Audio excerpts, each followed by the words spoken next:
ஒரு ஆப்ஜெக்டை ஏர்த்திலிருந்து ஸ்பேஸுக்கு அனுப்புறது அப்படிங்கிறது சாதாரணமான விஷயமே கிடையாது. ஏன்னா ஏர்த்தோட கிராவிட்டியும் சன்னோட கிராவிட்டியும் அந்த ஆப்ஜெக்டை பயங்கரமாக பிடிச்சி இழுக்கும்.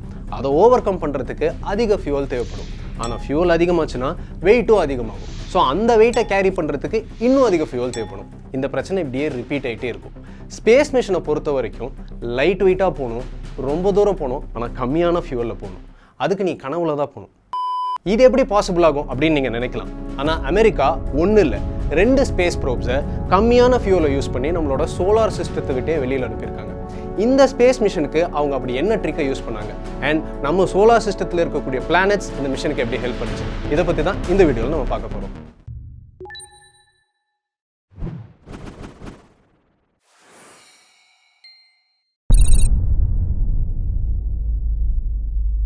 நாசா 1977 வாயேஜர் அப்படிங்கிற ஒரு ப்ரோக்ராமை ஸ்டார்ட் பண்ணி Jupiter, Saturn, Uranus and Neptune இது எல்லாத்தையும் ஃபோட்டோ எடுக்கிறதுக்கு வாயேஜர் 1 அண்ட் வாயேஜர் 2 அப்படிங்கிற 2 ஸ்பேஸ் ப்ரோப்ஸை ஸ்பேஸுக்கு அனுப்பிச்சாங்க.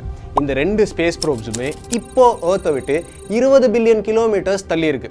இந்த 20 பில்லியன் கிலோமீட்டர்ஸ் அப்படிங்கிறது எவ்வளோ தூரம் அப்படின்னு கேட்டிங்கன்னா 4 நாளில் 3க்கு போன அப்போலோ 11 மிஷனுக்கு யூஸ் பண்ணால் ரொம்பவே பவர்ஃபுல்லான ராக்கெட்டான சாட்டர்ன் 5 உடைய டாப் ஸ்பீடில் நீங்கள் போனாலுமே அந்த இடத்துக்கு போய் நீங்கள் ரீச் ஆகிறதுக்கு 58 வருஷங்கள் ஆகும். அப்போ பார்த்தீங்களா அது எவ்வளோ தூரத்தில் இருக்குன்னு.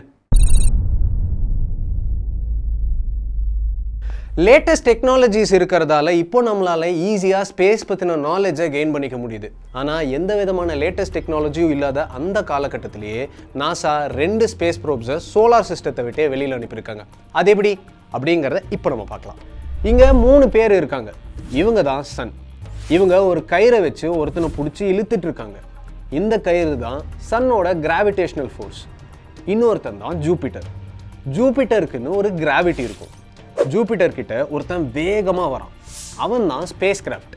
இப்போது ஜூபிட்டர் ஸ்பேஸ் கிராஃப்டை பிடிச்சி இழுக்கிறப்போ ஸ்பேஸ் கிராஃப்டோட வெலாசிட்டி அதிகமாகும். அதுவே ஸ்பேஸ் கிராஃப்ட் ஜூபிட்டரை தாண்டும் போது அதோட வெலாசிட்டி கம்மியாகும். சப்போஸ் இதே மாதிரி ஸ்பேஸ்லேயும் பிளானட்ஸ்லாம் மூவ் ஆகாமல் ஒரே இடத்துல இருந்துச்சுன்னா பிளானட்ஸோட கிராவிட்டினால அது கிட்ட வர ஸ்பேஸ் கிராஃப்டோட வெலாசிட்டி அதிகமாகும்.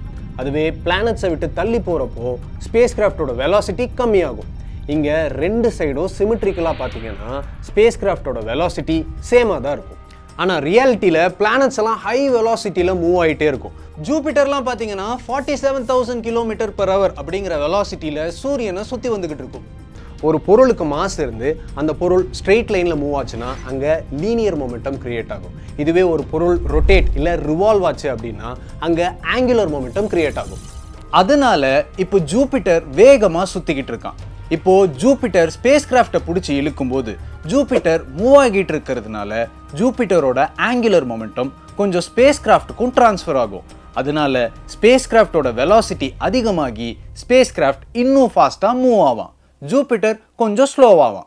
இதே மாதிரி தான் ஸ்பேஸ்லேயும் நடக்குது.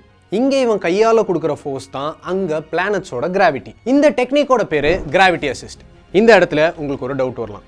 ஆங்குலர் மொமெண்டம் பிளானட்ல இருந்து ஸ்பேஸ் கிராஃப்ட்டுக்கு ட்ரான்ஸ்ஃபர் ஆச்சுன்னா பிளானட்டோட வெலாசிட்டி கம்மியாகுமே அப்படின்னு. ஆக்சுவலி ஆகும், ஆனால் ரொம்ப ரொம்ப நெக்லிஜிபிள். ஏன்னா பிளானட்டோட மாஸ் ஸ்பேஸ் கிராஃப்டோட மாஸை விட ரொம்ப அதிகம்.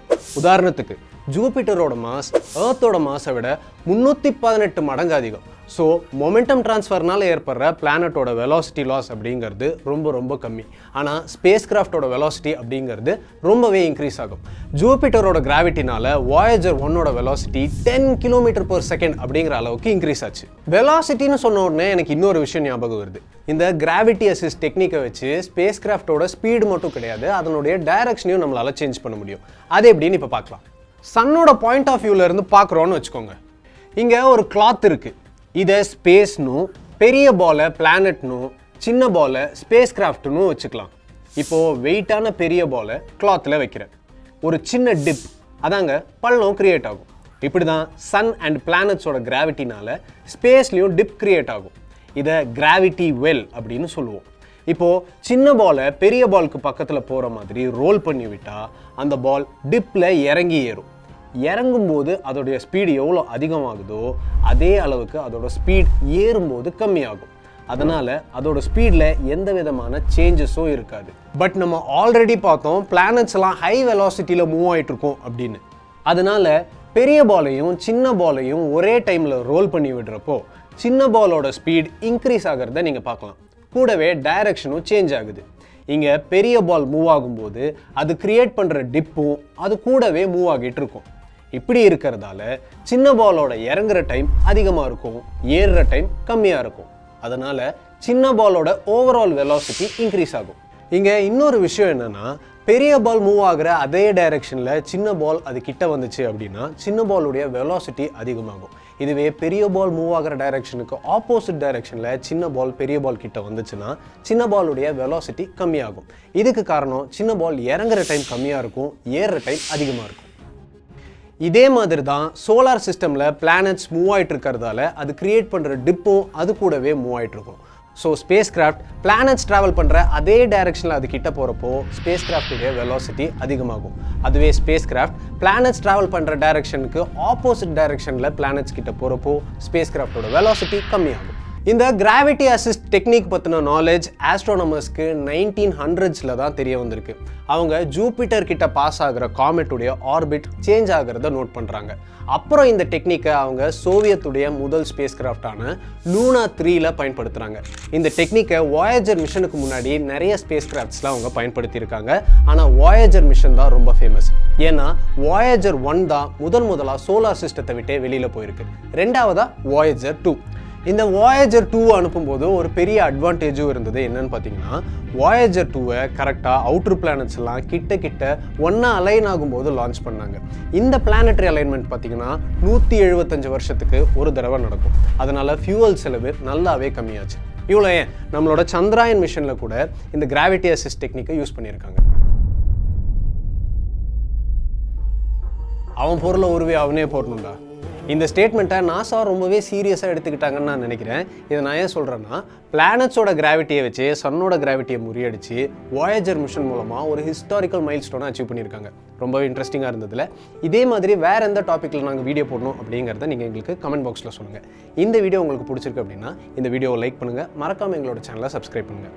இதே மாதிரி வேறு ஒரு வீடியோவில் சந்திக்கிறேன். Until then, this is Rakesh.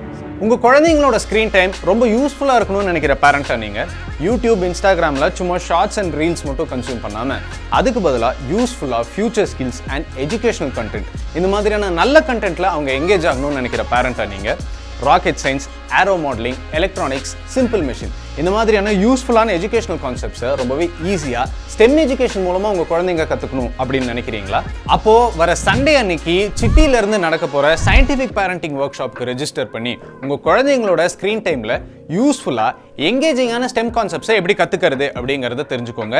இந்த ஒர்க் ஷாப்புடைய ப்ரைஸ் வெறும் 99 ரூபாய் தான். ஸோ இப்படிப்பட்ட ஒரு வேல்யூ பேக்டு ஒர்க் ஷாப்பை மிஸ் பண்ணிடாதீங்க.